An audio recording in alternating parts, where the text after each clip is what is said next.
ಬಲದ ಪರಿಣಾಮಗಳು ಆಕಾರದಲ್ಲಿ ಬದಲಾವಣೆ. ಹಿಂದಿನ ವಿಡಿಯೋದಲ್ಲಿ ನಾವು ಬಲ ಮತ್ತು ಒತ್ತಡದ ಬಗ್ಗೆ ಕಲಿತಿದ್ದೇವೆ. ಬಲ ಎಂದರೆ ತಳ್ಳುವುದು ಅಥವಾ ಎಳೆಯುವುದು ಮತ್ತು ಒತ್ತಡ ಎಂದರೆ ಒಂದು ಘಟಕ ಪ್ರದೇಶದ ಮೇಲೆ ಕಾರ್ಯನಿರ್ವಹಿಸುವ ಬಲ. ಹೆಚ್ಚಿನ ಒತ್ತಡವನ್ನು ಸೃಷ್ಟಿಸುವುದರಿಂದ ತೀಕ್ಷ್ಣವಾದ ಚಾಕು ಸುಲಭವಾಗಿ ಕತ್ತರಿಸುತ್ತದೆ ಎಂದು ನಾವು ನೋಡಿದ್ದೇವೆ.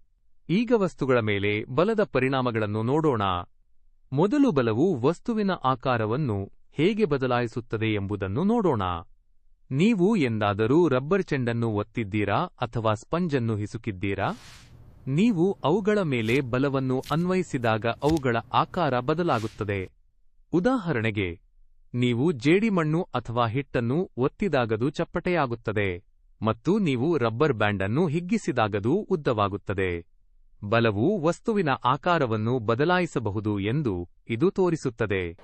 ನೆನಪಿಡಿ, ಬಲವು ವಸ್ತುವನ್ನು ಅದರ ಆಕಾರವನ್ನು ಬದಲಾಯಿಸುವಂತೆ ಮಾಡುತ್ತದೆ.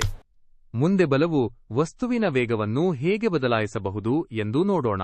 ಹೆಚ್ಚಿನ ಆಸಕ್ತಿದಾಯಕ ವಿಷಯಗಳಿಗಾಗಿ ಸಬ್ಸ್ಕ್ರೈಬ್ ಆಗಿ ನಮ್ಮ ಲೈಬ್ರರಿ.